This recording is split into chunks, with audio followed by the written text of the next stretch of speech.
राजस्थान की अजमेर चित्रशैली से है। किससे है? अजमेर चित्रशैली, जिसमें सभी रंगों का प्रयोग किया गया है। अजमेर चित्रशैली की बात करें तो बणी ठणी और किशनगढ़ चित्रशैली का है ना?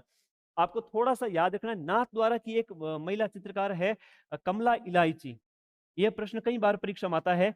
कमला और इसी के साथ साथ इलायची, कमला को बोला इलायची ला, कमला बोली ना जी ना, याद रहेगा। अच्छा प्रश्न है, बार बार परीक्षा में पूछा जाता है।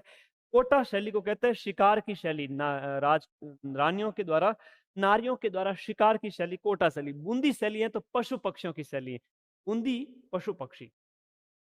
कुछ सुमेलित करना है आपको यहाँ पर, कौन सा घराना किससे संबंधित है। एक हम बात कर रहे हैं, ये शास्त्रीय संगीत आपके सिलेबस के अंदर है ना? तो डेफिनेटली प्रश्न तो आएगा।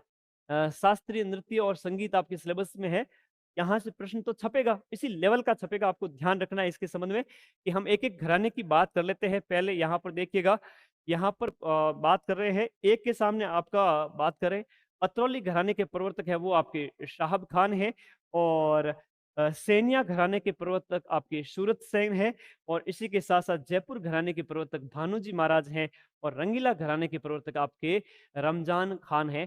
भानुजी महाराज और शास्त्रीय नृत्य के प्रवर्तक है आपके, कथक नृत्य के प्रवर्तक। बहुत इंपॉर्टेंट प्रश्न है ना? तो ये वेरी वेरी इंपॉर्टेंट है भानुजी महाराज।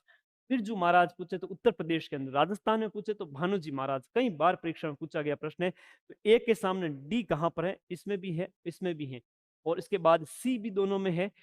बी और सी, तीसरे में बी या फिर ए, तीसरे में आपका ए, तो ये ऑप्शन सही होगा, ऑप्शन नंबर डी यहाँ पर सही होगा। राजस्थान में एक गीत गाया जाता है जो कि है आपका पीपली गीत। कौन सा गीत? पीपली। अब पीपली क्या है? पीपली एक विरह गीत है। यह एक प्रकार का विरह गीत है जो आपके शेखावाटी और मारवाड़ क्षेत्र में प्रसिद्ध है। यह विरह गीत है तो आपका शेखावाटी और इसी के साथ साथ मारवाड़ क्षेत्र के अंदर प्रचलित है। और वधु गीत जब गाया जाता है, एक ओलियो गीत गाया जाता है। कौन सा? ओलियो गीत गाया जाता है। एक जन्मोत्सव गीत है वो आपका जच्चा और होलर है। कौन सा है? जच्चा और होलर है। और फसल रोपने के समय गाए जाने वाले अलग अलग प्रकार के गीत है जो अलग अलग क्षेत्रों में गाए जाते हैं, यह भी आपको इसमें याद रखना है, वेरी इंपॉर्टेंट। कीर्तनमाला, ये प्रश्न अच्छा है। कीर्तनमाला जो ग्रंथ है किसने लिखा था? ये लिखा था गौरी बाई ने लिखा था। किसने लिखा था? गौरी बाई ने लिखा था। देवी है तो पाली की है, मांड गायिका है। गौरी देवी है तो पाली की है और मांड गायिका है। जैसे अल्लाह जिलाई बाई है, वैसे ये मांड गायिका है, महफिल गायिका है, अल्लाह जिलाई बाई भी है। मांगी बाई यहाँ पर नहीं है ऑप्शन, ऑप्शन आपका गौरी बाई राइट हो जाता है। आगे बढ़ते हैं, आपके लोकनाट्य सिलेबस में है। जब हम राजस्थान के अंदर संगीत टॉपिक की बात करते हैं, लोकनाट्य, लोक नृत्य, लोकगीत सभी सिलेबस में हो जाते हैं।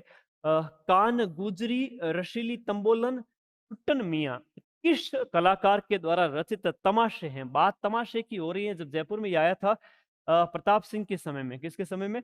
प्रताप सिंह के समय में, और महाराष्ट्र से ये आता है तमाशा, जयपुर का फेमस है।